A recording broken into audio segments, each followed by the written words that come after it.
¿Por qué no se podrá entrar? ¿Tienes idea? Raúl. Hola, ¿cómo están? Buenas tardes. Buenas, ¿Cómo les va? ¿Por qué no podrá entrar? bien, Raúl. gracias, Samuel. Qué bueno, me da gusto. Estamos poniendo aquí un mensajito en el chat porque no tenemos unos correos, bueno, ¿Por qué estará entrando la pero gente o creo qué? que sí ¿Por qué están no en podrá los entrar? Nunca correos, me ¿no? A pasó. ver, ¿Ya están todos? Guadalupe Irizar sí te llegan los correos, ¿verdad? Todos. Mándamelo otra Sí, me han vez. llegado A mi todos correo los electrónico. recientes, sí. Ok. WhatsApp. Ileana Mercado, no sé si está. Gracias. Hola, hola, hola a todos, buena tarde. Buena tarde. Primero es Beatriz Saraín Rodríguez. Ok, Sí, sí me llegan. ok, entonces sí te llegan también a Ileana. El de Inspírate Viajando, no sé. Se registró, no sabemos quién es. Ah, sí, tenemos Ese es un. Ese, mío. si quieres, déjalo. Ese es tuyo, Inspírate. Ileana Sí, Mercado. ajá, es el de Inspírate Viajando. Ah, ok, Ileana Mercado. Yo Ok. tengo como dos. Y luego Javier Camelí, Katia No recibo, Flores. creo. Bueno, Sí lo anoto. Javier Mier, sí tenemos su correo, Pablo. Los nombres que yo no tengo en el registro. Ajá, pero yo los tengo en la lista. María Alejandra Morales, Sí, Madeline Amieva, creo que sí le llegan también los correos. Marcela Guerrero sí le llegan. A Marcela Mereles y del Valle. Y Sofía Morales, ellas dos serían Silvia entonces. No, Silvia Cherem ya no tengo. Ah, ya. Ella fue ponente. Pero ellos sí están en el correo que mandas. Sí, Para sí, sí, buscarlos sí ahí. están, sí Ok. están, sí están. Ahí los dos. Bueno, nada más era eso. Ahora sí, bienvenido, Paco, buenas tardes. Hola, buenas tardes. Los veo, Ahora, me ven. Paco, qué gusto. Hola, Guadalupe. ¿Cómo estás? Muy Hola, bien. hola. Hola, hola, ¿cómo están todos? Hola Bien. Paco. ¿Cómo estás Hola. tú? ¿Cómo estás tú, Paco? Bien, ahí vamos. Mira, me estoy haciendo todos los análisis que me tengo que hacer, que me ordenó la doctora en el Seguro Social. Y el último acabo la última semana de este mes de abril, ¿no? Así que en esas estamos para que ya hagan un análisis, ¿verdad? De por qué este cansancio, cómo se encuentran las dos cosas que tengo, ¿verdad? ¿por qué no puedo hacer eso todo? ¿Qué pasó? Bande, decías algo. No, todo bien, Paco, continúa. Aquí estoy haciendo Todo la bien, todo transmisión a bien. Facebook. La Continúa, verdad es que continúa. todo bien. Bueno, aquí estamos, ¿verdad?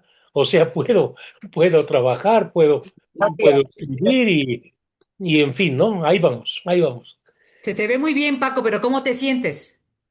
Mira, me siento, cuando avance el día me canso un poco, ¿verdad?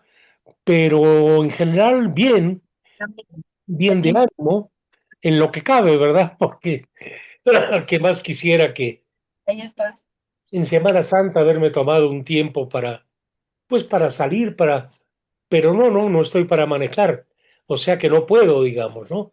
Así que aquí estoy en casa, pero bueno, no faltan conversación, no faltan libros, y a veces la televisión también, ¿no? Sí, Así se que disfruta. ahí vamos, pues. Qué bueno. Tengo que ver al neurólogo ahora bueno, el 12 tengo que acabar, el 14, acabar de grabar en la UNAM lo de Voz Viva de México, que me faltan Mm, dos lecturas más, porque grabé más de una hora, por cierto, pero Wow. me dijeron, ¿no?, que me echara todavía las otras dos que había yo propuesto. Una es una lectura de un fragmento de Rodin Cautos y la otra es otro fragmento de Ilusiones Tardías. Y con eso el día 14 termino y creo que sale publicado o a fines de este año o a principios del 27, ¿no? Pero bueno, es un pendiente menos. Acabo de grabar y vámonos, ¿no? Bravo. Y, y en fin, así estamos, pues. Muy bien, Paco. Se Da te mucho ve. gusto. Bravo, bravo, bravo. Sí, en fin, ¿qué le vamos a hacer? Ahí vamos. Muy bien.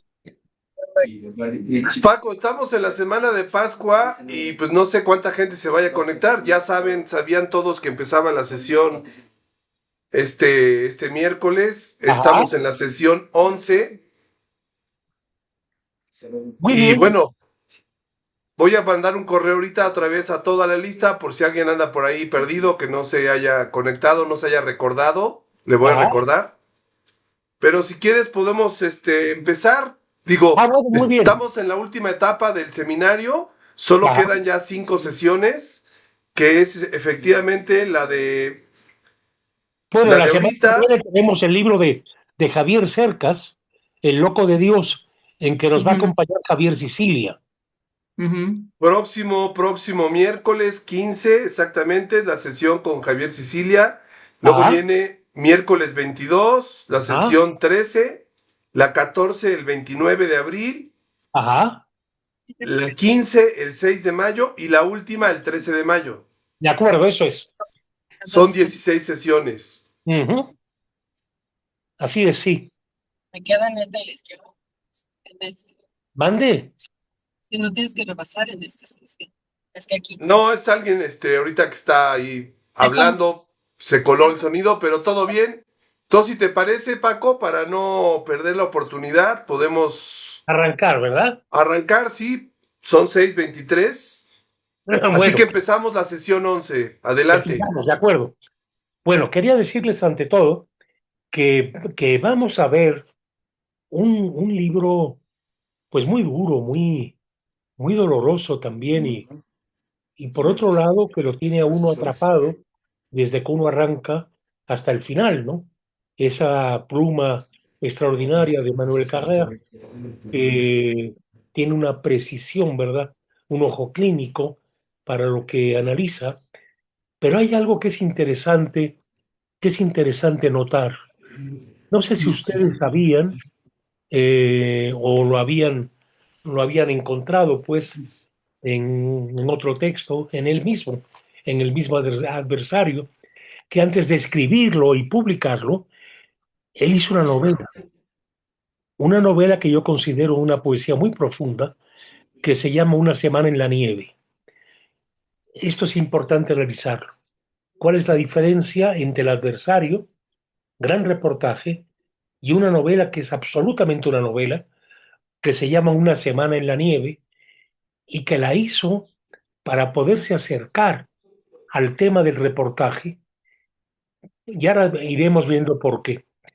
Pero también hay algo que me llama mucho la atención.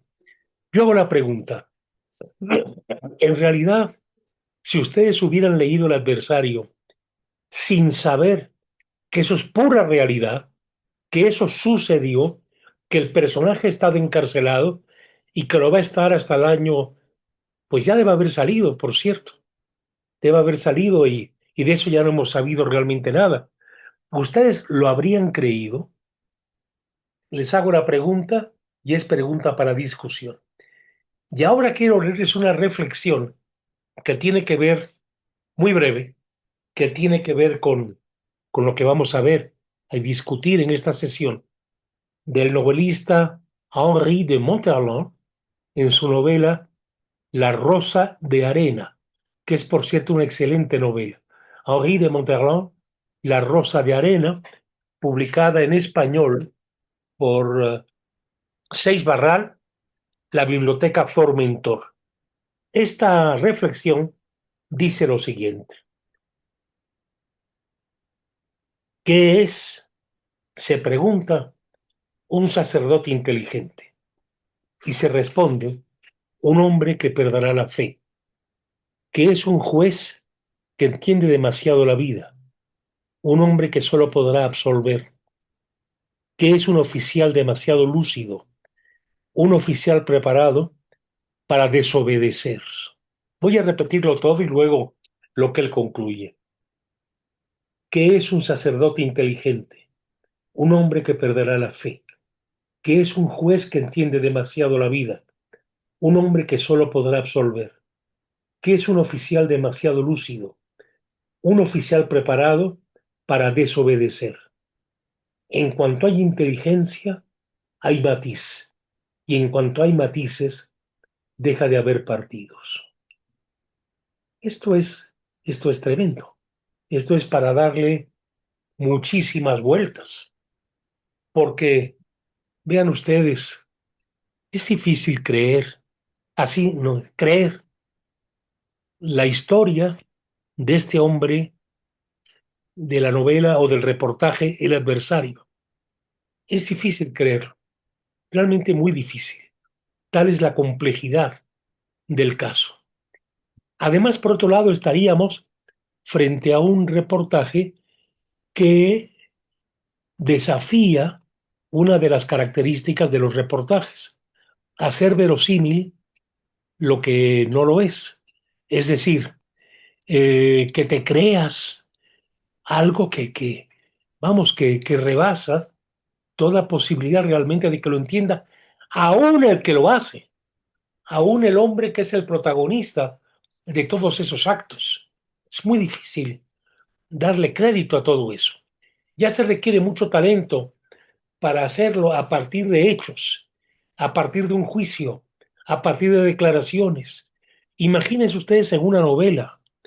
Es decir, en una novela se requeriría que hubiese en Emmanuel Carrère la genialidad de un Dostoyevsky, que los hace creíbles cosas que de otra forma, en la mayoría de sus novelas, tal vez no creeríamos. O sea, una capacidad de salir de sí mismo y encarnarse en otros. Me detengo un momento.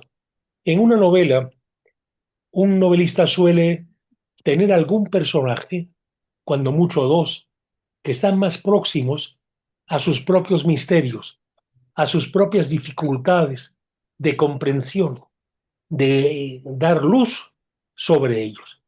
Y la misión de un reportaje es esclarecer, es clarificar, es hacer creíble y es dar luz. Por ejemplo, ya en el caso de Dostoyevsky, podríamos, si mencionamos toda la galería de sus personajes, nos habla ya de que, como dijo una vez de él Pío Baroja, todo esto es patología, pero patología genial, patología que se incorpora a ti, que te la crees y que la vives en ti. Pongamos el ejemplo quizá más acabado y máximo en su historia novelística, que sería los hermanos Karamazov, porque Dostoyevsky vive desde dentro a Demetrio Karamazov, el mayor de los Karamazov, que es un muchacho muy simpático, jugador, enamorado, sociable, muy activo, sin timideces de prácticamente ningún tipo, etcétera. Iván, que no es agradable, que en principio no cae demasiado bien, que se mete en sí mismo y que desde el sí mismo es como él puede penetrar a los otros y dominar a los otros. Y luego tenemos a un personaje de una espiritualidad verdaderamente finísima, que es Alejo Karamazov. Como dijo algún comentarista de la obra de Dostoyevsky, si le hubiera tocado la Revolución de Octubre a Dostoyevsky, si hubiera estado vivo, lo más probable es que Alejo hubiera salido de allá del monasterio donde se encontraba y se hubiera incorporado a las juventudes revolucionarias, creyendo en que de veras se iniciaba una nueva etapa en la historia de Rusia, una nueva etapa en la historia del mundo. Y luego al otro personaje, a Smerdiakov, el bastardo, el hermano bastardo, Smerdiakov, que es el que va a usar Iván para que asesine al padre de todos ellos. Es decir, ese padre implacable, durísimo, sin misericordia, etcétera, como fue el mismo padre de Dostoyevsky, al que asesinaron sus empleados, sus trabajadores, ¿verdad? Algo terrible, ¿no? Bueno, todo eso los vive desde dentro. No es que a partir de un personaje el autor analice a los demás, dándole más de sí mismo a ese que a los otros. Lo que es notable es que desde dentro se mete en cada uno y los hace real, factibles, verosímiles, etcétera. Eso es lo que es verdaderamente patología genial. ¿Cómo se podía vivir cargando desde sí mismo todas esas vidas? Pero bueno, volvamos a la reflexión, perdón, del personaje de Monterrey. ¿Quién es un cura demasiado inteligente? Un hombre que en un momento dado va a dudar. A partir de ahí, puede tener toda una trayectoria que lo lleve a aceptar esa fe dudosa como algo que le da sentido a su propia vida. Que se diga finalmente que con esa fe no daña a nadie, que esa fe no solamente lo llena a sí mismo, sino que además de eso, esa fe es la que lo sostiene de un modo positivo en el mundo. Y sin embargo, ha dudado. En cuanto hay matiz, en cuanto dice, pero finalmente empieza a analizar la escritura y empieza a ver a Jesús en el Monte de los Olivos. Esto es muy curioso porque musicalmente esa estadía de unas horas en el Monte de los Olivos conoció dos obras musicales maravillosas. Una de Haydn, las 7 palabras, las 7 últimas palabras, y otra que se llama Jesús en el Monte de los Olivos, que es de Beethoven. Es difícil, es un hermoso oratorio de Beethoven que no es muy fácil conseguir. Existe alguna versión alemana que oí en casa de un amigo hace muchos años, y existe otra de la Columbia, ahora Sony, en que dirige Eugene Ormandy a la Orquesta de Filadelfia, y que es muy buena. Las dos las oí esta Semana Santa y de veras que son entrañables, porque todo lo que pasa en el Monte de los Olivos, es una agonía, es una agonía. Los apóstoles se duermen, lo dejan solo, se levanta para gritarles que recen, vienen a apresarlo, llega el regimiento, San Pedro con una espada, nos cuenta la escritura, le corta la oreja al romano y luego Jesús lo reprime en el mejor de los sentidos y hace el milagro de devolverle la oreja al romano. La sensación es de desolación. ¿Por qué me has hecho iniciar la bebida de este cáliz? Ver lo que se viene y asumirlo con la más radical desesperación es verdad, pero una serenidad del que tiene una seguridad de un camino y eso le da fuerza para asumir lo que se viene y que ya sabe, ya presiente lo que se viene. Es algo tremendo ese momento en el huerto de los olivos que antecede finalmente a lo que va a ser el camino de la cruz. La historia de si un reportaje tiene que dar luz, hacer verosímil algo, que nos lo creamos, pero se puede dar el reportaje que nos hace creer lo que no es verosímil. Esto, cuando anuncias que esto es un reportaje, cuando lo recuerdas porque salió en los periódicos, las personas se quedan un tanto abrumadas. ¿Cómo es posible que en este hombre se haya dado todo eso? ¿Cómo es posible? Y que está buscando desesperadamente encontrar la luz y encontrar la verosimilitud. Yo presiento que el propio Emmanuel Carrer debe haberlo previsto y que por eso se preparó escribiendo una novela muy hermosa, radicalmente poética, pero no una poesía que mata la acción, sino una poesía que va surgiendo de los mismos hechos que ahí se cuentan.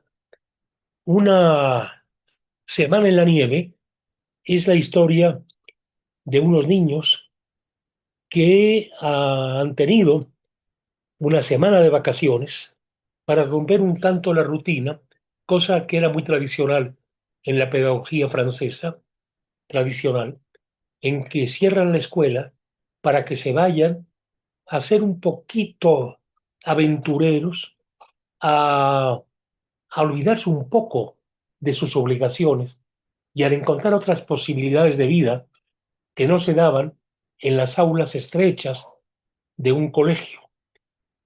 Pero ese niño va con miedo. El miedo está presente en el protagonista del adversario. El miedo está presente en ese niño. Y esta novela nos hace acompañar, Carrer, el miedo de ese niño y hacer vivir nuestros miedos en nosotros. No se dice finalmente, aunque lo podemos creer, lo podemos hallar, que el niño tenía un miedo a su padre, un miedo tremendo a su padre. Y podemos pensar además que ese niño que muere en ese campamento y que no es el niño protagonista, que ese niño que muere lo ha asesinado a alguien. Y hay indicios que hacen pensar que pudo haber sido el padre de aquel otro niño. Y al mismo tiempo estamos viendo la solidaridad de uno de los muchachos que trabajan con los estudiantes en el campamento y que le hace encontrar a ese niño también la solidaridad, la fraternidad, el amor. Toda esta novela que hace verosímil vivir en el miedo, que hace verosímil que sintamos que es que esa persona, en principio nuestro padre, de hecho era el adversario que es también el mal, que está en cualquier lugar y que de pronto surge y empieza a conducir, a llevarnos a su antojo por un camino que nosotros no conocemos. Es decir, es el hecho de que haga una novela que te puedes creer, los presentimientos de un niño que le provocan mucho miedo, la soledad de un niño que le hace que se hacía pipí en la cama con mucha frecuencia, que vivía con una presencia de que algo terrible podía sucederle y que de pronto ve que sucede, que le ha sucedido a otro y que cuando regresa a su casa ya regresa con una conciencia del mal, con una conciencia de que la vida es mucho más compleja de lo que él hubiera querido o de lo que él hubiera alguna vez presentido. Esa novela lo prepara para contarnos el reportaje objetivísimo del adversario que, sin embargo, supongo, nos lo creemos porque sabemos que pasó, porque hay jueces, porque ha estado en los periódicos como tal reportaje, y ahora nos hace ver, nos hace sentir que hay tantísimas cosas que no tenemos la última palabra ni la última explicación. Imagínense ustedes un juez demasiado inteligente que analizando un caso en el que se ve obligado a condenar. Yo pienso que si yo fuera juez, puedo sentir escalofríos por la vida del protagonista de la novela, del reportaje El adversario, pero que sin embargo son hechos. Y me vería obligado por mi mismo oficio, porque tiene que haber ejemplaridad en la sociedad, porque las personas deben tener presente que nuestros actos tienen consecuencias y que no debe de haber impunidad. Bueno, todo esto me puede llevar a condenar, pero en el fondo veo mis insuficiencias, mis mezquindades y siento es más culpable que yo en tantos actos de mi vida, en que me faltó solidaridad, en que me faltó compasión, en que me faltó ser alguien próximo, fraterno para con el otro. Entonces, ese es un juez que tiene a su pesar que condenar a la cárcel, a la pena capital, etcétera. Y el sacerdote igual. Pero ese sacerdote, ¿qué haría ese sacerdote en el confesonario? Por un lado, sabe lo que puede significar la absolución para el que se ha arrodillado delante de él. Pero por otro lado también se puede sentir de pronto falso, inauténtico, hipócrita, porque quizá de lo mismo que le han confesado, él lo podría confesar. Situación tremenda. Y entonces su fe presiente que se ha debilitado, que se ha flanqueado, que se ha debilitado, que no tiene la fuerza de antes, que creo que no puede condenar, que tendría también en alguna medida que condenarse a sí mismo, etcétera. Y tiene que volverse la figura imparcial que dice a su pesar: yo te perdono en el nombre del Padre y del Hijo y del Espíritu Santo. O el militar que empieza a tener la tentación de desertar porque empieza a descubrir cierta inautenticidad, cierto disvalor radical en lo que ha emprendido, etcétera, etcétera. Y que tenemos que vivir finalmente en la incertidumbre. Esto sería lo más contrario a lo que debe de hacer un reportaje. A dar luz, aquí está el bien, aquí está el mal, y hay suficientes motivos para hacer una determinada condena frente al otro. Yo creo que aquí hay esos dos aspectos. Uno, cómo va construyendo verosimilitud en una materia que no da para una solución última, Emmanuel Carrère, y cómo se vio obligado a hacer una novela que es anterior al reportaje, en la cual de un modo paralelo se cuenta la misma historia, que es otra historia, y que se centra en el miedo que cargamos en mayor o menor medida todos los seres humanos. Bien, esas son las cuestiones para discutir en el seminario. Ojalá las haya planteado con claridad para que ustedes me vayan dando su lectura y sus puntos de vista. Además, hay otra pregunta. ¿Se vale hacer un reportaje así? Es que si no lo hacemos así, estamos nosotros tomando un partido absoluto, incluso farisaico. Yo nunca podría ser ese. Es un tipo absolutamente execrable. Pero entonces estoy alejándome de la complejidad misma de la existencia humana. Claro, hay tipos, la literatura está llena de criminales terribles, ¿eh? De criminales terribles. Pienso en Pascual Duarte, el personaje de la novela de Camilo José Cela, que es tremendo, y que en esa novela, claro, uno puede pensar la época tan dura de la guerra civil, el hambre, la injusticia, todas las cosas que llevaron a este hombre a ser el asesino que fue, y que, sin embargo, tuvo el cariño de don Jesús González de la Riva, ese personaje de la alcaldía, al que mata el protagonista de la novela, y que, como narra Cela, que González de la Riva lo cuenta y dice que le dijo finalmente Pascualillo, porque en el fondo le había tenido cariño, le había tenido compasión, y ahora lo ha asesinado. Otro personaje que no puede controlar sus impulsos. Los asesinos de A Sangre Fría, que también impresionan.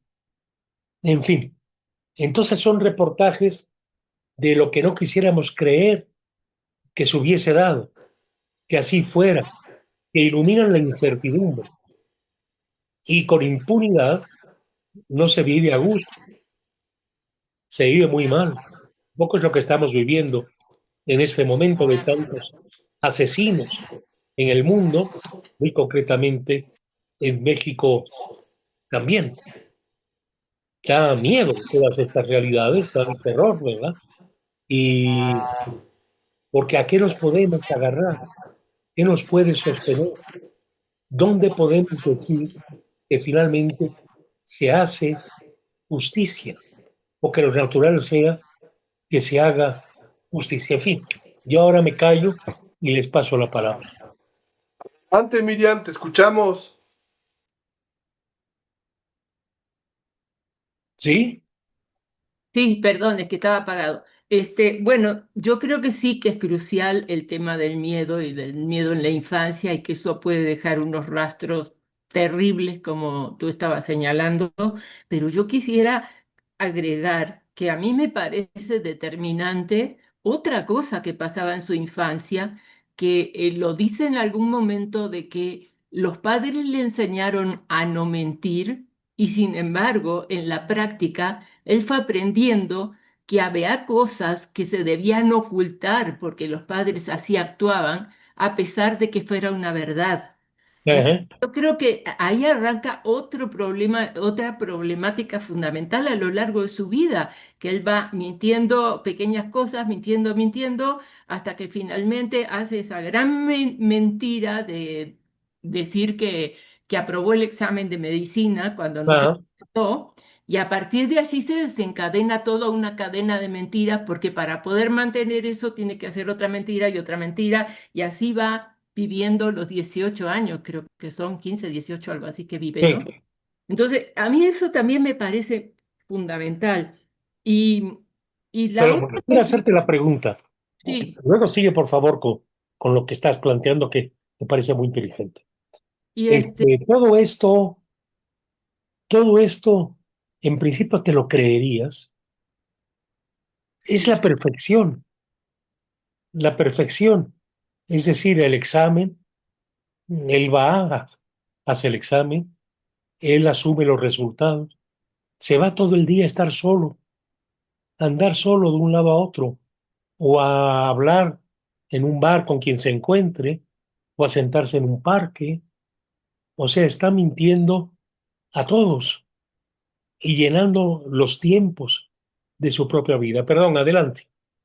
no, estoy de acuerdo, pero bueno, tenemos que partir de la base de que es una patología o varias que están, Sí. digamos, encarnadas en él, ¿no? No es, digamos, normal, entre Ajá, comillas. ajá. Y ahí me parece que es fundamental también el narcisismo que tiene. Él no Eh, puede aceptar que ha cometido una falta y reconocerla ante sus amigos, ante sus padres, ante la sociedad, ante su familia, y todo esto va realmente engordando cada vez más, ¿no? Y eso me llamó mucho la atención porque creo que es lo que lo mantiene en ese sendero, ¿no? El no poder reconocer que cometió un error que finalmente lo podría haber resuelto, yo que sé, volver a pasar ese examen, qué sé yo. Había soluciones y sin embargo no, todo lo va encadenando para no asumir su mentira. Y eso me recordó profundamente una novela igualmente muy, que nos hace, digamos, vibrar mucho, muy sensible, que es el lector de Bernard Schill o Scholl, ¿cómo es? Schill, el alemán, eh, ah, el lector. claro, la muchacha del campo de concentración. Exacto, Sí, que la ella leí. se deja meter a prisión por no reconocer, porque le da vergüenza que ella es analfabeta y que no pudo haber leído algo que a ella le pasaron, no me acuerdo los detalles, pero prefiere eso a reconocer pues una cosa que podría haber reconocido, digamos, sí, no sé leer, pero para ella eso era terrible. Y a mí esto me recuerda, digamos, digo, a ella no mató a, bueno, en principio creo que no mató a nadie, pero digamos, el asunto es cómo reacciona un ser humano que no puede aceptar en sí mismo una falla de ese tipo. Y eso creo que tiene que ver con el narcisismo, ¿no? Y al mismo tiempo él está arreglando el problema financiero de su vida. Es decir, Claro, engañando a los demás con claro. una habilidad realmente notable, ¿no? Para tomar el dinero con una inteligencia emocional, digamos, para sospechar que no se lo van a pedir. Exacto. Sí, porque lo más lógico es que lo hubieran descubierto, Claro, de que en realidad no era médico, que lo hubieran descubierto de que no tenía el dinero para devolverlo. Y aguanta, la situación aguanta todos esos años sin que realmente se destape, digamos, la olla. que su gran amigo Luke, que compartieron Sí, tantas cosas, ¿verdad? sí. Que no Tampoco puede podía asumir creerlo, ¿no? No, todo eso. pues ese es mi comentario. A ver, los demás.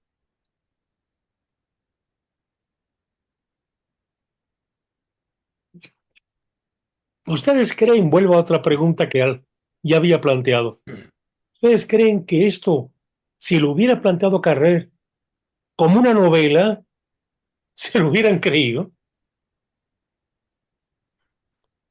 Tendría que ser Dostoyevsky. Pero no llega a tales extremos Dostoyevsky, ¿eh? Quiero decir que los Karamazov, y yo me digo, la envidia y el resentimiento están presentes. Todos sintieron la tiranía del padre, pero en el fondo todos vivían, sí habían sido golpeados, pero Iván tenía motivos para de hecho ser el asesino del padre. No podía serlo él, porque no tenía ni la habilidad ni la capacidad. Hay a quien le repugna la acción negativa, destructiva, y hay a quien no, pero Iván sí. Y Alejo, que se va por otro lado, por la meditación, por la vía del silencio, por la vía de la poesía, por la vía de la oración. Y Demetrio, que tiene la fuerza vital para vivir la vida como si nada hubiera pasado. Porque eso es Demetrio finalmente. Demetrio es muy superficial, pero es muy necesario, es muy fraterno, es muy buena gente también. Y el bastardo, que ese sí le golpea por su posición social, el hecho de ser el bastardo que es, el despreciado, aún por los hermanos. La figura débil que va a conducir Iván a que sea el ejecutor del crimen del padre al que odiaban todos. Eso también es difícil de creer, pero sin embargo aparte de la genialidad de Dostoyevsky, es mucho más creíble que el personaje del adversario. ¿Dónde está el adversario? Es de pronto la aparición del maligno, la aparición del mal, de algo que te posee de alguna manera y que es más fuerte que tú, ¿no? La relación con la mujer y los hijos. Dice que le duele, se voltea violentamente contra sí mismo por haberlo hecho. Y sin embargo, lo hizo. Lo hizo y puede hablar de ello además. Adelante, Javier. Yo creo que Carrer introduce algo que es propio de la novela, que en principio sería un grave defecto del reportaje, Ajá, pero que le acaba dándole esa credibilidad. ajá, Él introduce la duda. Él está como autor demasiado presente, de hecho, ha sido una de las críticas, de que está ah, demasiado presente en el periodismo, eso no está nunca muy bien visto. te entiendo, sí. Pero lo que él introduce al estar presente es la duda moral, la duda Eh, ética, la duda de él mismo, de qué derecho tiene de escribir sobre eso, de contar esa historia, de exhibir a las personas que aparecen en la historia, esto es. la esposa, los hijos, los padres, el amigo y él mismo. porque también comprende las limitaciones de la narración.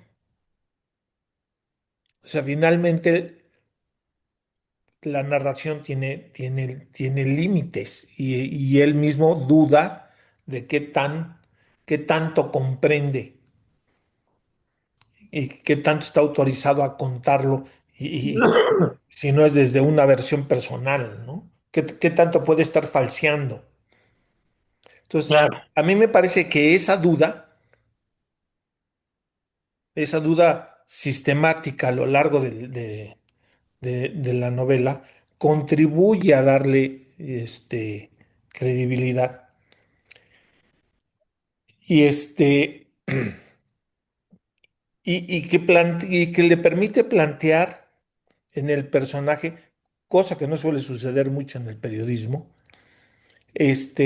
cuestiones más profundas del personaje. Por ejemplo, ahorita estábamos hablando de eso, el vacío del personaje Eh, y la construcción de una identidad. O sea, finalmente lo que necesita es construir una identidad, pero a partir de un vacío existencial. eh, Entonces, construir una identidad absolutamente falsa. eh, ¿Sí? Por eso creo que está esa mosca en la oreja de la verosimilitud, ¿no? claro. Aunque ahora hemos visto varios ejemplos, incluso más increíbles, de personas que se han inventado una identidad, que han engañado financieramente a lobos de Wall Street, Eh, o sea, a banqueros. eh, Haciéndose, hay una, no recuerdo el nombre, que se hace pasar por una heredera alemana. eh, Y bueno, saca préstamos enormes, entra a la alta sociedad neoyorquina y se hospeda en los mejores hoteles y nunca paga, eh, hasta que al final se le cae el cuadro. Pero cuando uno ve, por ejemplo, aquí es el documental, es un docudrama, cuando uno lo ve, uno dice, ¿cómo es posible que creamos? ¿Cómo es posible que le crean? pues, ¿Sí? Que yo creo que es una de las preguntas que también están en el reportaje. ¿Cómo es posible que él pudo engañar todo ese tiempo? Y yo creo que engañarse. O sea, yo creo que él es eso también. esto. Y yo creo que no está alejado él tampoco.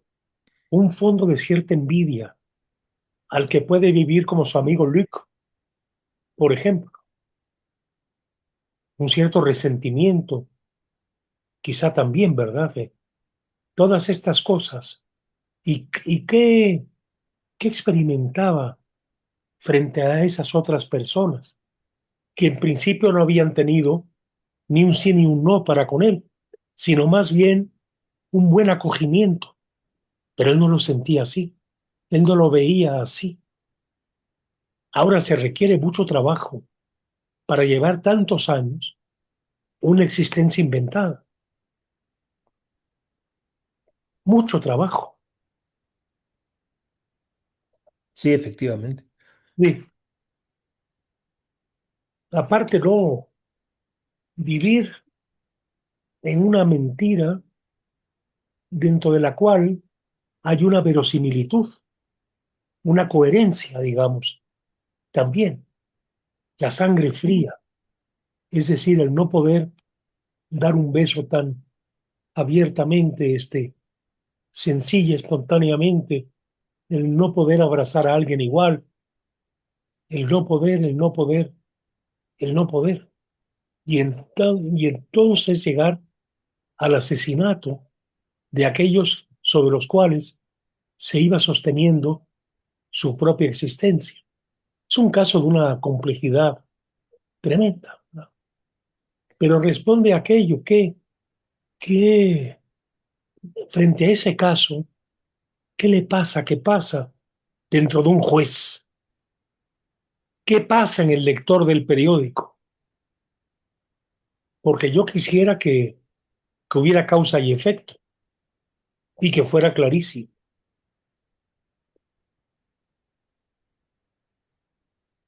También hay verosimilitud en un militar que cumple lo que considera su deber y que no duda que ese es su deber, o en un cura que puede condenar porque él cumple los mandamientos y todo el objetivo, digamos, ¿no?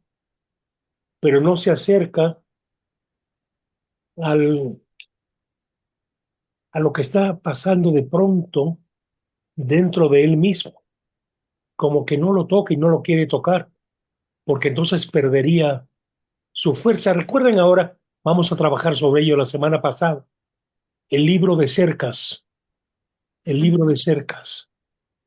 La mamá que cree que va a encontrar en el otro mundo a, al que sufrir toda una vida juntos, en fin, ¿no? Pero que quiere también que se lo pregunte su hijo al Papa. Y el Papa está en una situación tremenda, porque es un hombre profundo, porque es un hombre que afirma finalmente la fe que da sentido a su vida. Pero la pregunta es muy terrible, es muy tremenda, ¿no? Hace temblar. Salva. Adelante, Miriam, te escuchamos. Sí, Está adelante. Georgina primero. Yo nada más iba a mencionar otra película, si Georgina me da chance. Nada más es mencionar otra película que me viene a la mente. Bueno, también Ah, una novela. Los renglones torcidos de Dios. no, de Luca de Tena. Esa misma. Yo no la También leí. ahí, bueno, pues ahí leemos toda la novela, obviamente transcurre en un psiquiátrico, porque todo esto tiene que ver siempre con problemas psiquiátricos, Pues, ¿no? Que no sabemos a quién creerle.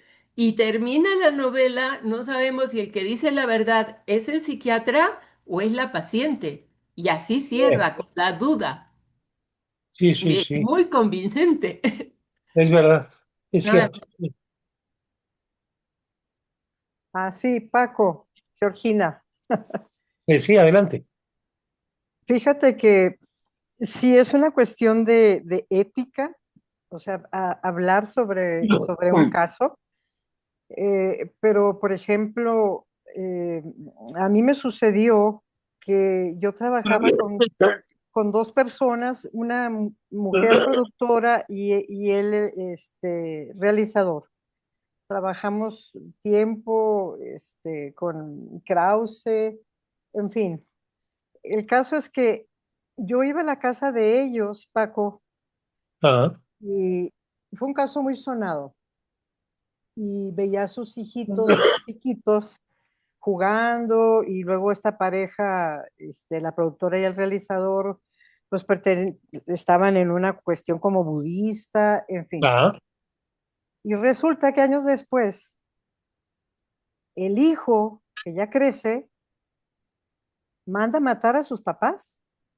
ya, Entonces, fue una cosa espantosa para nosotros que los conocimos y que trabajamos con ellos y pues por supuesto que nunca nos pudimos imaginar, o sea, cómo serían esos padres con los niños para que este muchacho al que yo conocí de niño de 6 7 años, con el tiempo mandara a matar a sus papás, o sea, no que él fuera una persona así totalmente eh, que planeara todo, sino más bien la novia que tenía él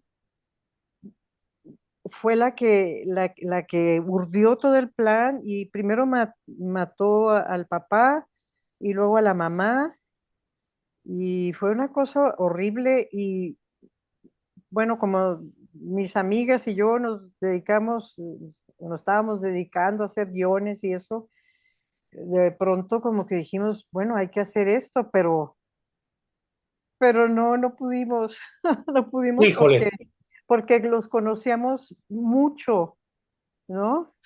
Y bueno, total que el hijo realmente ahorita está en la cárcel, este muchacho, ¿no? Es un caso como el del hijo de León Serment, ¿no? Y Adriana. Ese es. Precisamente estoy hablando de León Sermenti y Adriana, precisamente de ellos. Sí, los conocí muy bien a los dos. Fíjate, pues yo León también. fue maestro de mi hijo Juan en la Ibero. Sí, pues yo Juan también. lo estimaba mucho, mucho. Digo, León Y estuvo Adriana aquí. era una mujer encantadora, llena de vida. Sí, estábamos haciendo también, hicimos un making of, ¿no? De una película y León venía aquí a mi casa, ¿no? Pues a hacer como la escaleta del making of y pues de veras, sí, sí fue el del León Sarmenti y Adriana, precisamente y pues no lo podíamos creer, pero de pronto nos dio como las ganas de escribir de ese asunto, pero pues no, yo ya, o sea, empecé a hacer como el planteamiento de la historia, pero después ya no me atreví pues porque de veras sentía, digo, no era Emanuel Carrer, yo no, sentía Bueno, horrible, ¿no? De destapar eso, aunque cambies nombres y todo, pero pues todo el mundo iba a saber, como tú lo supiste ahorita, ¿no? sí, sí, Sí, ¿no? sí, claro. Sí, es que me impactó, A mí obviamente, también. mucho. No, Y el hermano de León, que vivió una infancia desde lejos la misma, y sin embargo, es un muchacho que estaba cuando todo esto pasa, estaba haciendo un posgrado, creo que en Canadá, y estas cosas no le habían afectado en su equilibrio, digamos, ¿no? ujú, ujú. Recuerden también a Ingmar Bergman en aquella película de los dos hermanos, uno que va a ser tocado para toda su vida en su sensibilidad, en sus temores, viviendo hondamente la soledad, y la hermana que ve todo y ha hecho una distancia, siempre, ¿no? Y esa distancia le garantiza la normalidad de alguna manera, ¿no? Pero la pudo hacer. Él parecía que no podía, que iba a ser radicalmente vulnerable, que estaba siendo vulnerable siempre, ¿no?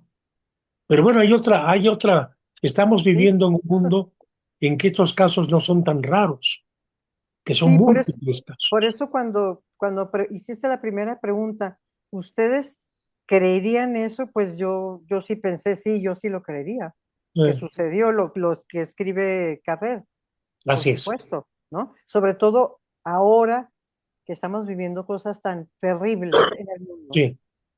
¿no?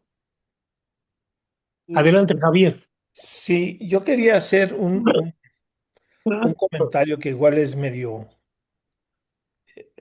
anárquico y terrorista. A ver, En La Sangre Fría, los dos asesinos son asesinos. esto es. Antes de cometer el crimen, son asesinos. Qué bien visto. Son dos personas que andan buscando a quién asesinar, Qué interesante. Sí, ¿sí? Y finalmente consuman su, llamémosle como queramos, destino, vocación, tragedia, etcétera. La consuman, pero, pero, pero, pero quieren asesinar.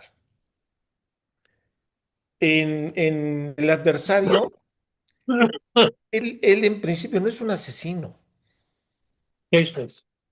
¿sí? Es un hombre que se inventa una vida porque no soporta su realidad, su vacío, Eh, y que asesina cuando no le queda de otra, en los términos del mismo, es verdad. de que va a ser descubierto, de que se le desmorona todo porque él es pura imagen. O sea, él ha vivido para eso, Eh, ha vivido para que crean que es médico, es cierto. que trabaja en la Organización Mundial de la Salud, etcétera. Él ha vivido para eso. Entonces, me imagino que no puede tolerar que se le caiga ese mundo. Claro. Y entonces, al verlo amenazado, se convierte en un asesino. No lo estoy Sí, sí. exculpando, se convierte en un asesino. Pero yo creo que si no se hubiera sentido amenazado, no lo hubiera hecho. Que Mm. no era una cosa de instinto como era en la sangre fría, donde sí era Es verdad. Es Ahora, si, importantísima si mucho me esa apuras, distinción, sí. puede ser más maligno, Eh, ¿eh? Porque, entre otras cosas, es un hombre profundamente irresponsable en el sentido que no se hace responsable de sí mismo, Eso es. ¿sí? Pero, pero, Y al mismo tiempo inteligente. No se puede ¿sí? sostener esa vida tanto tiempo si no hay una inteligencia práctica profunda. O sea, simplemente basta imaginar el estrés al que estaba sometido día a día Esto. para pensar, bueno, que además debió de haber sido también una existencia horrible.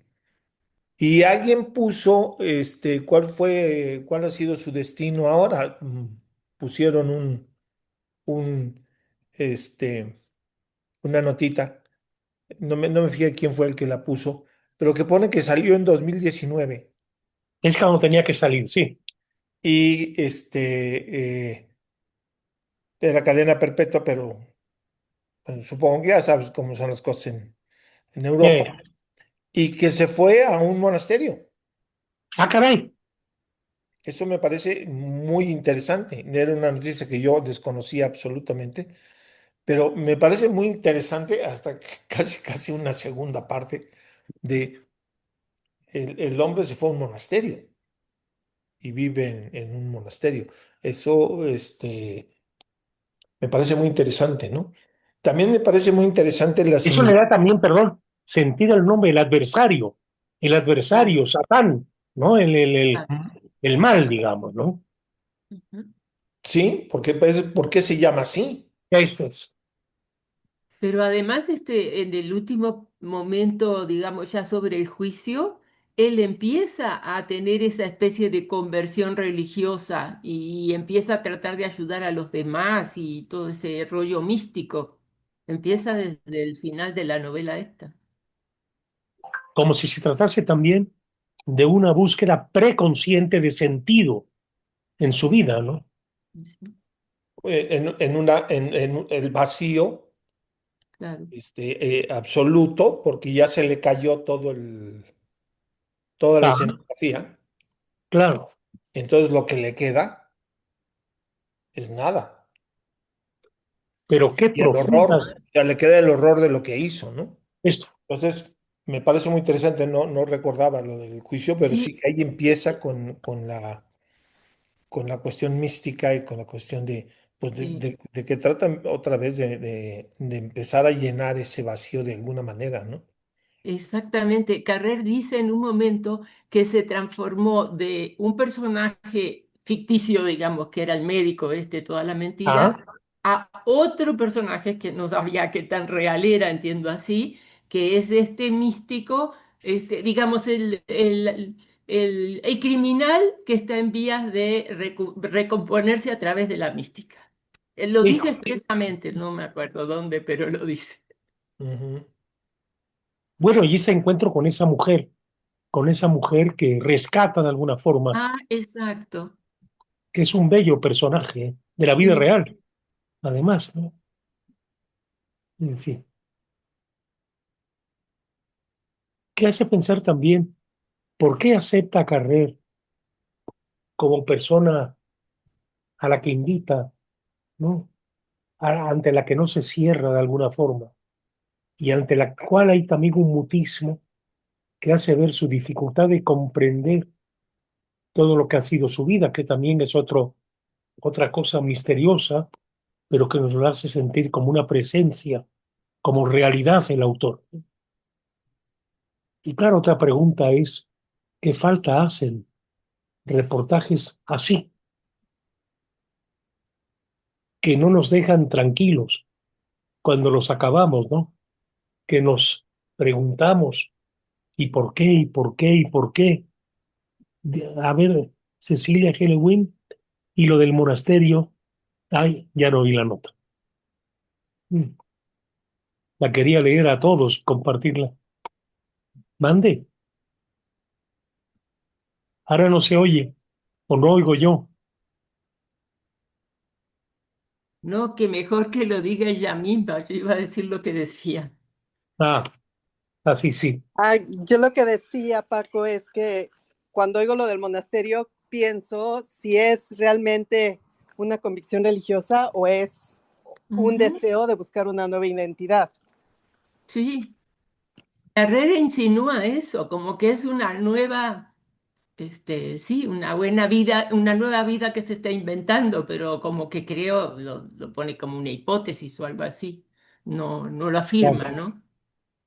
Y no hay que olvidar uno de los grandes analistas psicológicos de nuestro tiempo, Viktor Frankl, y el hombre en busca de sentido, la necesidad de buscar sentido. Sí. Pero ¿cómo no vas a necesitar buscar sentido si un buen día llegan las fuerzas del orden, te sacan de tu casa y te mandan a un campo de concentración y a tu mujer a otro, ¿no? Y ella va a morir y no la va a volver a ver, pero él va a regresar a Viena, no se va a ir a lejos, a Nueva York o a Los Ángeles, él va a regresar a Viena, a ese edificio donde vivía y a esa gente que vio cómo la Gestapo se la llevó o no quiso ver, como nos cuenta Semprún, de los que vivían frente al campo de concentración y había una ventana desde la que se veía el campo. ¿Y qué veían ustedes?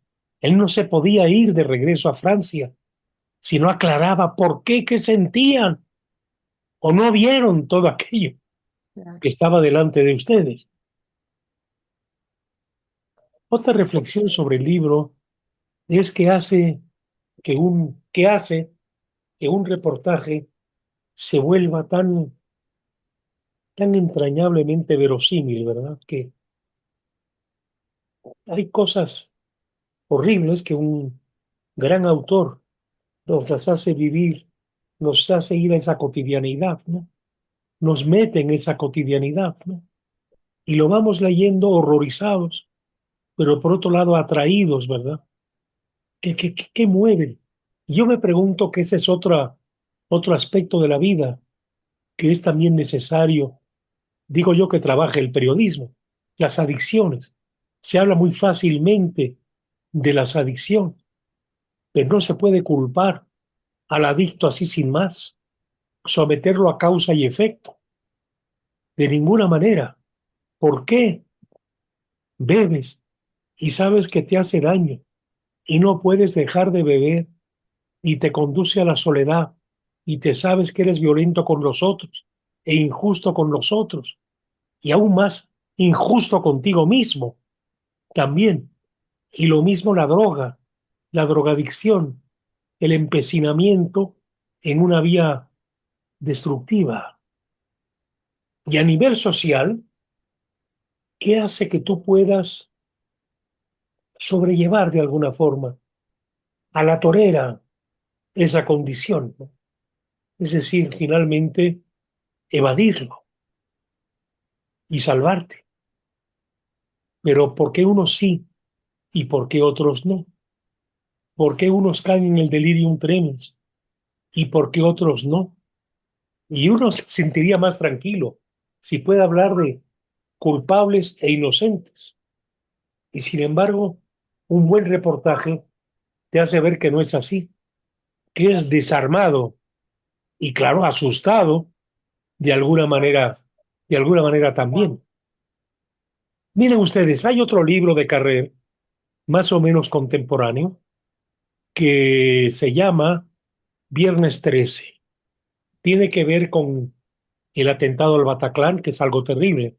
Ahora vi la versión en Netflix, creo, que es también horripilante, aunque yo haya leído el libro de Carrer y esté al tanto de todo lo que pasó y de todas aquellas gentes que estuvieron involucradas. Pero es tremendo el pensar cómo estos muchachos árabes que viven tantos en Bélgica o en otros lugares de Europa, que viven de hecho, que han hecho una existencia, digamos, ¿no? Ganan dinero, van subiendo de posición, eh, en principio, en principio la van llevando con las personas que los rodean y sin embargo los involucran porque hay una necesidad de recuperación de un sentido mayor de la existencia. El Islam, su pasado, el sentido de la vida, la solidaridad con los camaradas, con los compañeros, y llegas pues al terrorismo. Y cuando uno piensa que la mitad bueno, o un barrio de Bruselas prácticamente completo está lleno de estas personas, pues todo eso da terror, ¿no? O cuando ves los manifiestos de algunos partidos políticos hoy en día en Europa, en que cada vez que leen una noticia buscan que el asesino haya sido un árabe, ¿no? Un islamista. Es un modo de sentir que si quitas eso, se acabó la bronca, lo cual es terriblemente inhumano y está pasando por sobre tantas personas, ¿verdad? Pero al bicho también les pueden devolver el asunto a esos otros europeos. ¿Y por qué no tienen sentido? Digo, tú dices que los árabes están acabando con España. Bueno, pues contribuye tú a llenar España de españoles, cosas que no haces, porque esa es otra realidad. Es también el sinsentido de la existencia, porque claro, asumir la paternidad es tener menos recursos para gastártelos en lo que se te pegue tu reverendísima gana.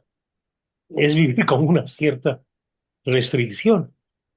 Pero si al mismo tiempo todo lo que estás viendo en la vida cotidiana te va diciendo, te dice, te grita de que no hay Dios, de que no hay sentido último, que nos lleve que no hay que no está el crucificado, el que entrega su vida para rescatarnos del pecado, para rescatarnos del mal.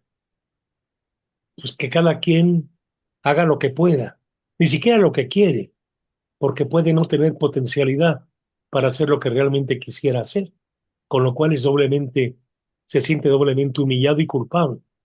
Un mundo muy difícil el que nos ha tocado, el que nos ha tocado, ¿verdad? Que se abre para Paco, grande. Paco, Guadalupe tenía levantada la mano hace unos minutos, No la hace había visto, ratito. perdón, Guadalupe. Te oigo. No, sí, muchas gracias. No, yo solo quería compartir mis impresiones del libro. A mí al contrario, me hubiera parecido mejor que hubiera sido una novela, que Ah, no hubiera sido cierto. sí. Pero al saber que es un reportaje y que está basada en hechos reales, me sorprenden muchas cosas, pero el trabajo para escribirlo, Ah, el contacto con el personaje, el intercambio, el cuidado con el que trabaja los materiales, el juicio, los documentos, habla con la sí. defensa, todo como va construyendo para poder tener y empaparse de todo el caso y poder transmitirlo de una manera impresionante. Y me quedé con lo que decías tú un poco al principio, Paco, que era lo de la condición humana. Yo Ah, creo que en el fondo es lo que más me impresiona, lo que te remite a la condición humana que lleva a que un sujeto, un hombre, pueda matar a su esposa, a sus hijos, a sus padres y que siga vivo. Y fue es- Miguel Ángel Sol el que nos puso la nota de dónde está el señor este, ¿verdad? ah, Que dice que fue puesto en libertad condicional en junio de 2019 tras cumplir 26 años de cadena perpetua y tras salir de prisión, nos comentó Miguel Ángel, se recluyó en una abadía benedictina en el centro de Francia. Pero otra vez es la condición humana. ¿Cómo ha de vivir sí, ese hombre? Y lo que decías también tú, finalmente se llama el adversario, porque es esa entidad, lo maléfico, eso que está influyendo, eso que puede en un momento nublar la razón de alguien, ¿no? Pero tan reiteradamente, bueno, en un contexto mucho más complejo, por supuesto, los miedos, etcétera. A mí me parece inverosímil que haya podido vivir con la falsedad de ser médico con la Sí, falsedad del trabajo, con la falsedad de las relaciones que mantenía, que se iba prácticamente al café en lo que decía que estaba en el trabajo, que no sé. Sí creo que se pudo haber sentido muy amenazado cuando pudieron haberlo descubierto, pero es más profundo. ¿Qué mentalidad? ¿Qué condición? ¿Cómo hay hombres así? O sea, es lo que esto pueden es, ser que pueden ser capaces de esto, ¿no? Y eso de los parricidios, y con eso concluyo. Pues sí, es un fenómeno que no es fácil de entender. Estaba yo leyendo, no lo he terminado, pero estaba leyendo una de las últimas novelas de Leonardo Padura, que se llama Morir en la arena, en ah, donde curiosamente es el caso de un parricida también. Un parricida que, que, que ya está en la cárcel, que nunca ha querido hablar de las condiciones en las cuales ejecutó a su padre mm, y, en fin, la novela está interesante porque da ocasión de hablar del contexto de Cuba y una serie de cosas. claro, Pero lo curioso del caso aquí es que, no lo he terminado, pero el asesino está por regresar a su casa porque ya está enfermo de cáncer y va realmente desahuciado a su casa. Y entonces los personajes que han dejado de estar con él, que son como de más de 20 años, su esposa, su hija ya no quiere saber nada de él, el hermano, empiezan a moverse en torno a ese regreso que les representa el que un asesino esté alrededor de ellos, ¿no? Pero bueno, mm, regreso a lo de la condición humana, a lo a lo de los parricidas al final que tiene este hombre que me parece increíble. ¿Qué estará haciendo? Pues yo no sé si transitando al final de su vida, no sé, meditando a ver si tiene algún perdón, no lo sé, porque realmente también en el juicio empieza él a hablar con una naturalidad de su esposa, de sus hijos, cómo reconstruyen todo, ¿no? Y cómo reconstruye el escritor toda la vida alrededor de la construcción de sus impresionante. relaciones personales, familiares, amorosas, de todo tipo, ¿no? Pero bueno, me quedo con la realidad que es tremenda, más allá de la gran novela que también es este libro, ¿no? Es un reportajazazo, ¿no? Muy bien construido y me sorprende que sea realidad, pero bueno, me parece que fue una buena reflexión. Gracias, Qué Paco, es bueno una que hables buena de él, recomendación. lo tengo que leer, ¿eh? Lo tengo que leer. A mí ya El de Morir. me había agarrado mucho la novela de Padura, El hombre que amaba a los perros. Ujú. Está basada en una investigación muy seria sobre Ramón Mercader, que es El otro asesino caso de Trotsky. también impactante. De alguna forma encarna de un modo paradigmático al espía, ¿no? Al espía, que no se equivoca en nada. Yo recuerdo que lo único bueno que le vi a la película de Joseph Lucy, que está muy por debajo de la novela de Padura, pero la película de Joseph Lucy lo que tiene de inolvidable es cómo encuentra ese momento en que él ha fingido todo para matar a Trotsky. Incluso se enamora de una mujer que no le gusta físicamente. Se obliga a tener relaciones con ella, a convertirse en un habitué en la casa de Trotsky. Y se da la situación en que ella le pregunta por su afición a las corridas de toros Mm. y él la invita. Y ahí se da un problema muy tremendo, porque cuando está viendo la corrida, está reviviendo algo muy profundo desde su infancia. Se ha emocionado tremendamente. Está siendo otra vez el niño que iba con, vaya usted a saber con quién de la familia, que frente al toro siente la densidad de la vida, el adversario, de alguna manera, y empiezan a venirle las lágrimas, y empieza de alguna forma pasando de ser eh, el nombre del belga que que él suplantó, que él se inventó, ¿verdad? Con el hombre real de Ramón Mercader, y entonces lo pueden descubrir, y es cuando sale huyendo de la localidad y va detrás de él, ¿no? Romy Schneider, que no tenía nada que ver físicamente con la mujer de la vida real, pero en fin, y va huyendo hasta que vuelve a retomar la identidad fingida. Es una visión muy honda que tiene de una realidad que tiene Joseph Lucy y que estaba presente también. Y la ternura, por otro lado, que ese hombre tenía con los perros, que lo Sí. acompañaron toda su vida, toda su vida, y que era algo correspondido, porque los perros lo intuían, los perros, entre comillas, lo sabían, ¿no? Y se le entregan un profundo cariño, y él a ellos también. Es tremenda esa historia, ¿no? Que cuenta Mercader también, ¿no?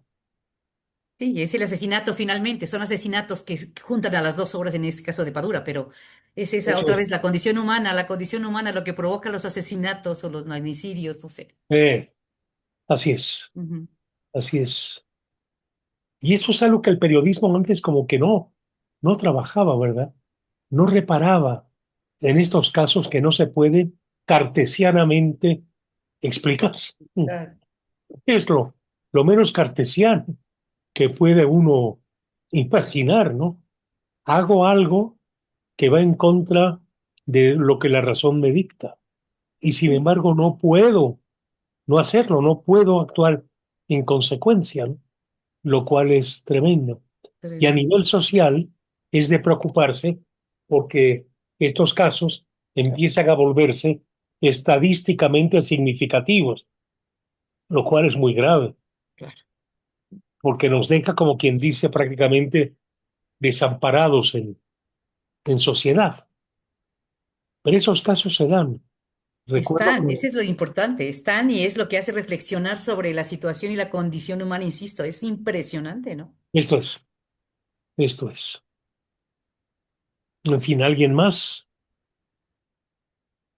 ¿Sí? ¿Ya? ¿Puedo? Ah, Ya. dime. Yo creo, estoy oyendo que todo el mundo está horrorizado y todos por una cuestión tan terrible. Y es que partimos de la base de que tenemos una moral, una ética, pero yo creo que este señor, este personaje, que no es persona, Sí, sí. es completamente amoral. Yo creo que es un sociópata porque lo que hace, pues no tiene remordimiento, estafa a todo el mundo, Ay, casi mata a su amante, pero se salvó. Hay la sospecha de que mató a su suegro. Yo no estoy tan segura de que no es un asesino, como dice Javier, no lo sé, ah, pero ya tenía en su haber ahí eh, unas cuantas, una lista de hechos fatales, ¿no? De haber, le quitó el dinero de su pensión y todo a los suegros, le sí. fue, ¿no? Despelucando a todo el mundo. Entonces, es un hombre sin moral, siento yo, que es por eso no tiene remordimiento y por eso él se convierte en su propio personaje y puede seguir mintiendo a sus padres, a todo, cosa que nosotros no podríamos sostener.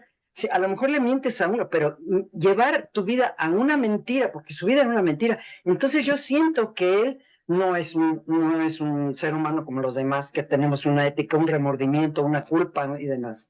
Yo siento que se clasificaría en los sociópatas o, no sé, amoral, psicópata, no sé cuál podría ser la clasificación, pero no es un hombre normal.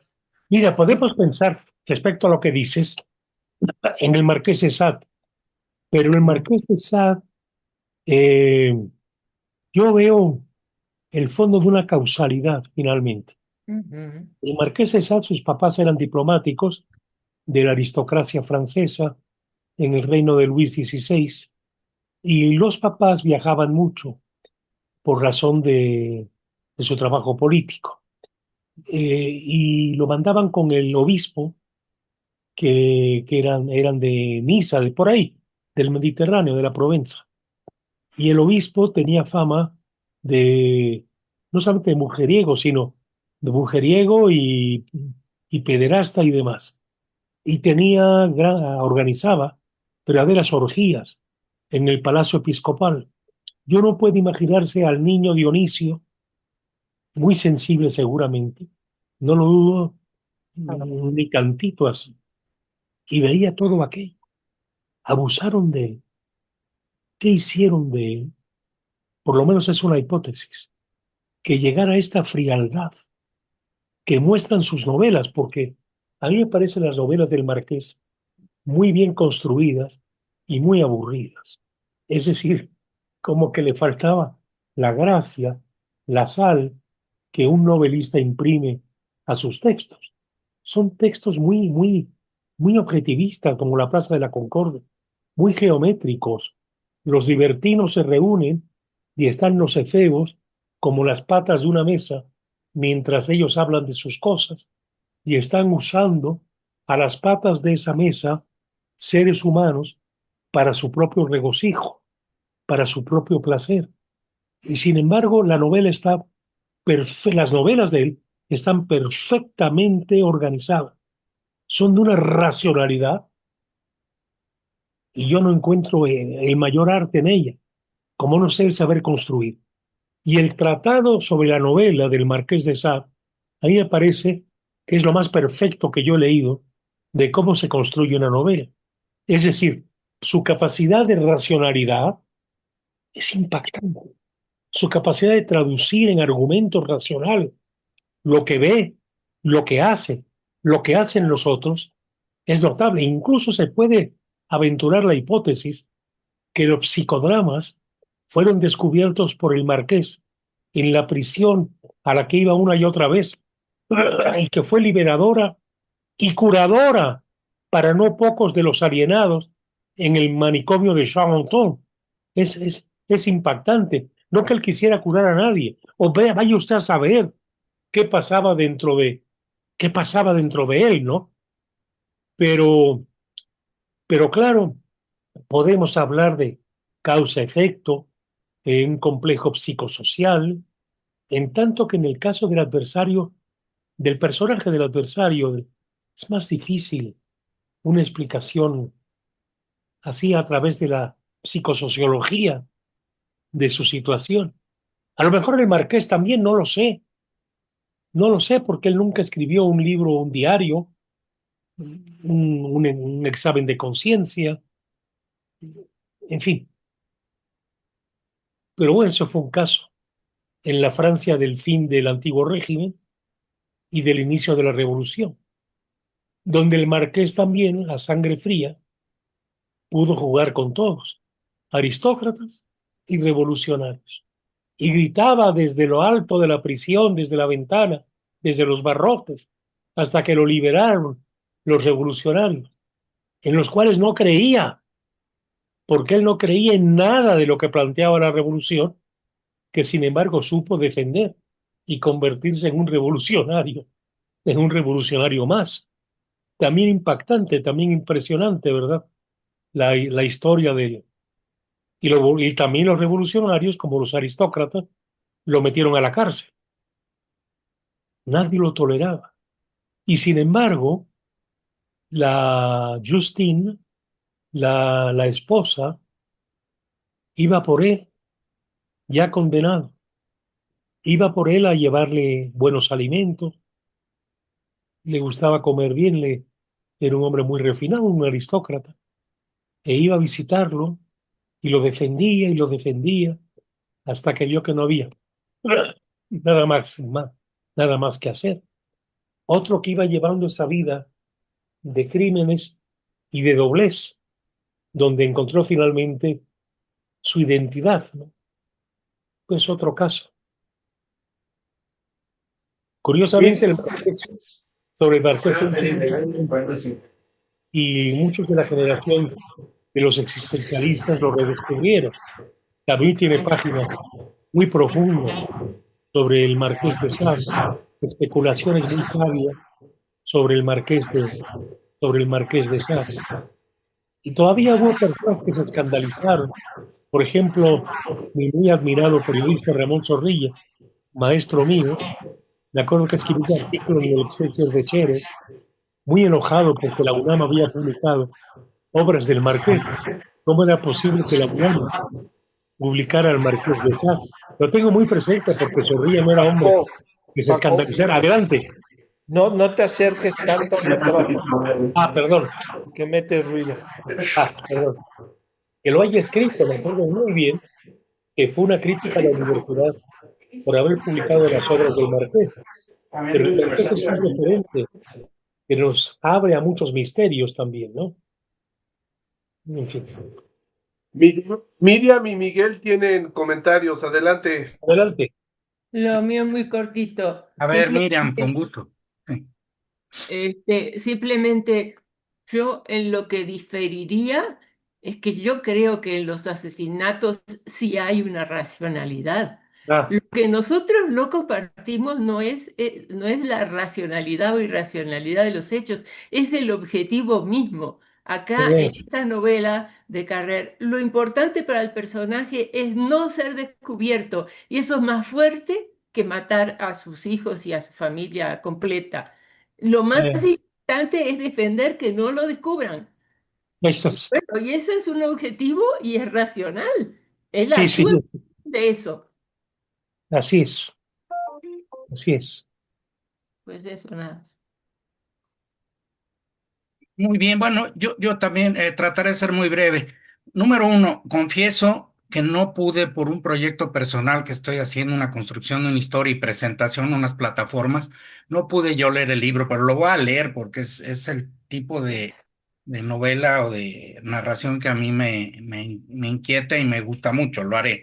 Sí. Ah, Ahora, averiguando un poco sobre esto y tratando de ver cómo se me hacía más fácil esto, busqué, hay una película, no está fácil de encontrar, es una película de Nicole García en 2002, francesa, no está fácil de encontrar, pero parece que en Prime o en Apple TV hay posibilidades de ah, conseguirla y debe de ser interesante, habrá que verla, ¿no? Es sobre el adversario. Volviendo un poquito a lo que decía Maripepa, realmente, y a lo que decía ahorita Miriam también, realmente el perfil de los asesinos es múltiple y variado. eh, A mí me interesa mucho y seguramente ustedes han visto, y si no, vale la pena, todo lo que ha estado haciendo Saskia Niño de Rivera con esta serie de entrevistas que hace a los presos y ah, penitencia que está en YouTube. Es formidable, porque Sí, realmente además de la labor que ha hecho ella para darle voz a los reclusos, entre muchas otras cosas que ha hecho ella, es una activista notable. ujú, Saskia Niño de Rivera, penitencia. Uno oye los testimonios de los propios presos que muchas veces son asesinos y oye uno las razones que ellos esgrimen, a veces totalmente fuera de contexto y de entendimiento, y otras ujú, veces basadas en las experiencias terribles que vivieron desde niños, pero es una gama infinita de posibilidades las que lleva desgraciadamente al ser humano a cometer estas acciones atroces.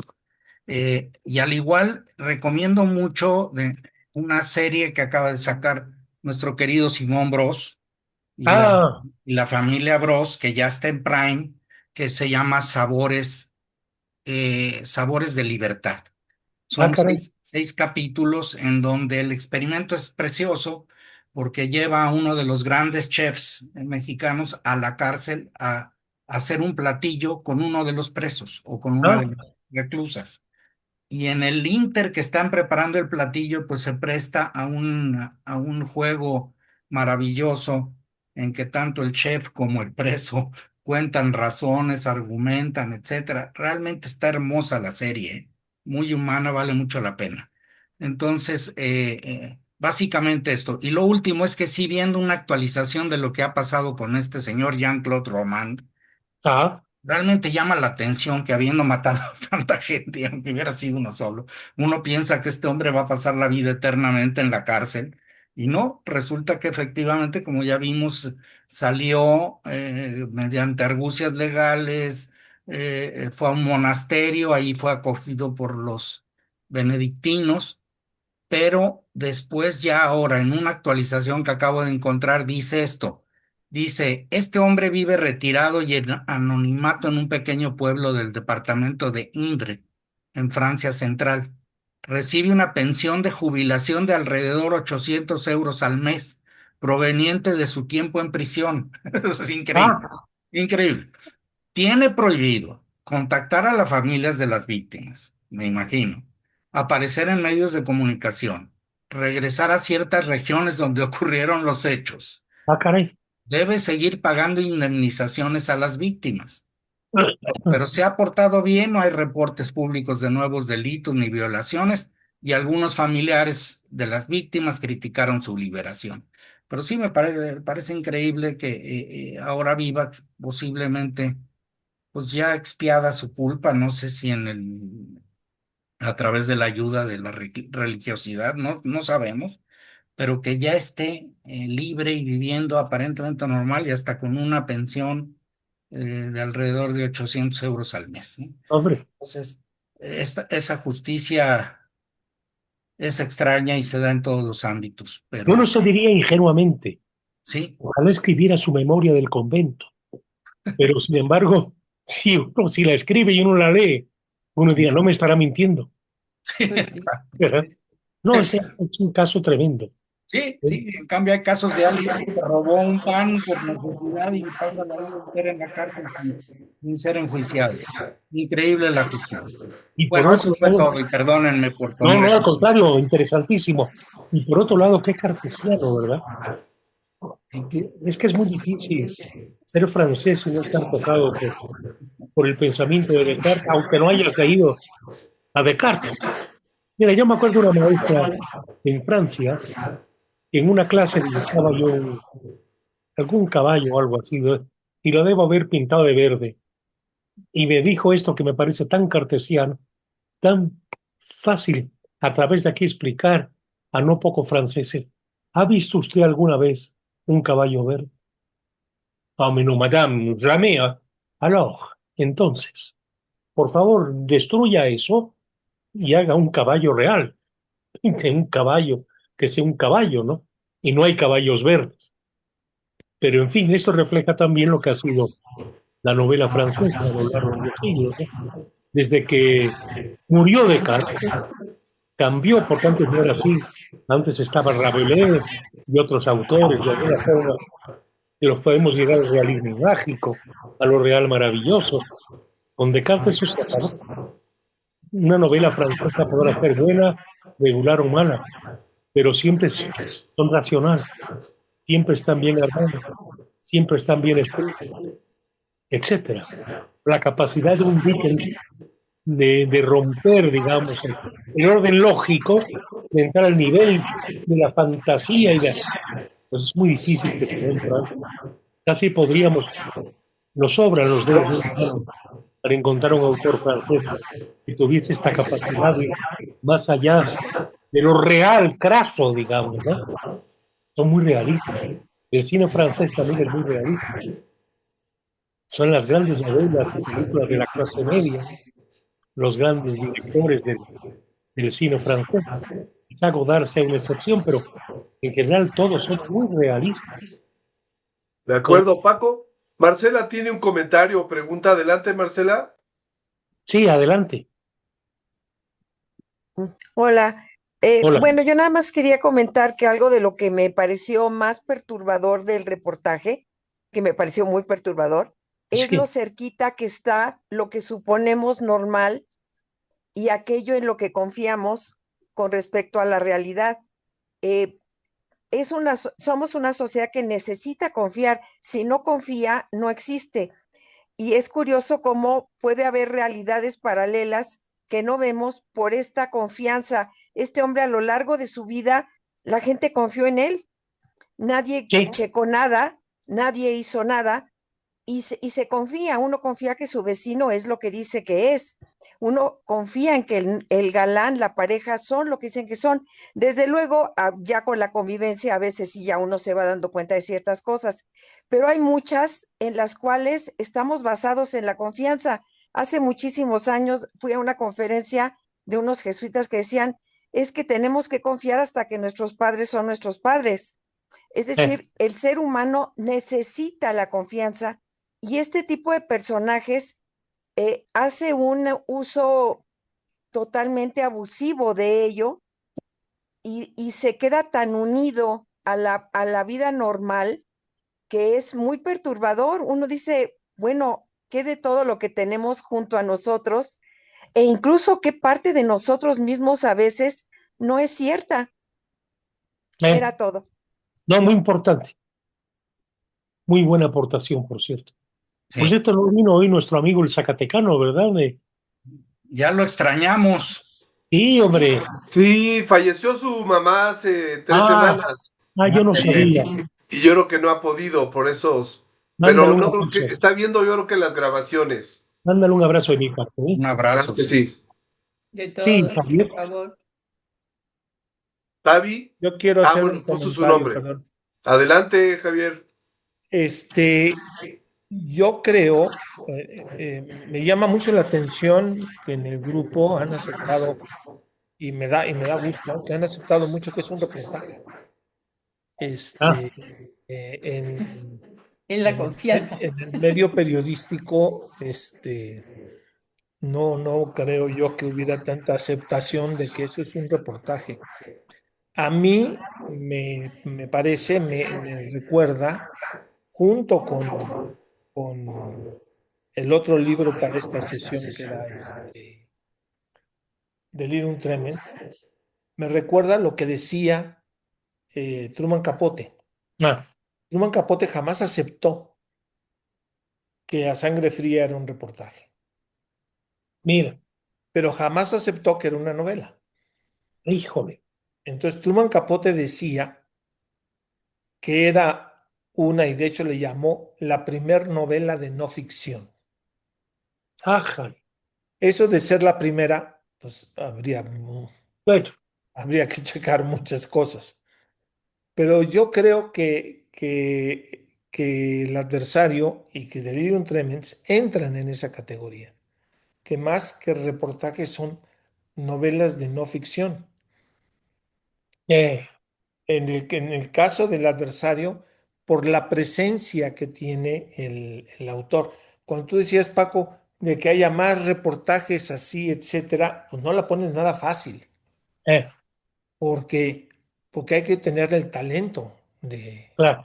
de Carrera, y la cultura, la capacidad de profundidad, el mundo interior. O sea, hay una serie de cosas que para un periodista, por ejemplo, que vaya a hacer un gran reportaje sobre las adicciones, pues es muy difícil llegar a esos niveles.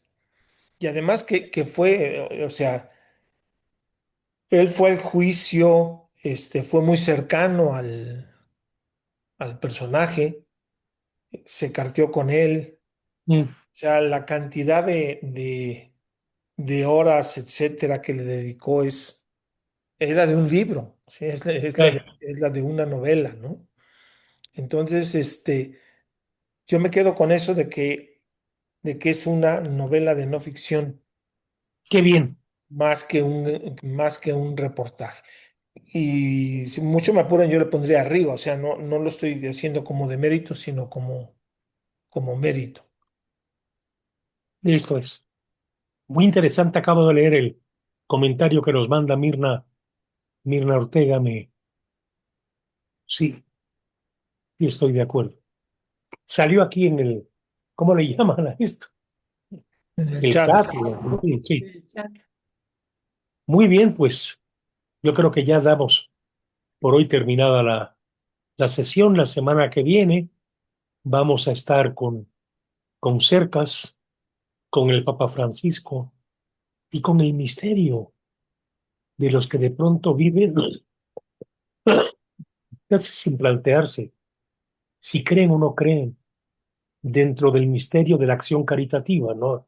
Me parece muy interesante tantas cosas que nos revela Cercas, además muy interesante del que sea un hombre que tenga una cierta distancia con con el mundo católico, a pesar de tener padre y madre practicantes extremeños que acabaron emigrando a Barcelona porque había que trabajar y en Barcelona había más trabajo que en Extremadura, ciertamente. Claro, Extremadura es hermosísimo, pero en fin, eso es otra cosa, ¿no? Pero bueno, en fin, vamos a trabajar a esos otros misterios, ¿verdad? Y ese personaje extraordinario, conmovedor, que es la mamá de Javier Cercas, ¿verdad? Bueno, pues Y bueno, recordar que va a estar Javier Sicilia de invitado, Paco. así es. Va a estar Javier, que tiene una gran admiración por esta obra y que ha profundizado mucho en todas estas cuestiones que tienen que ver con la fe y con las agonías de la fe también. En fin, pues ya nos vemos el próximo miércoles. Muchas gracias a todos, que descansen, buenas noches. Muy buenas noches. Hasta luego, pues. Gracias. Hasta luego. Buenas Hasta noches. luego. Gracias, adiós, nos vemos el miércoles. Hasta el miércoles. Miércoles. Buenas noches. Hasta el Buenas miércoles. noches.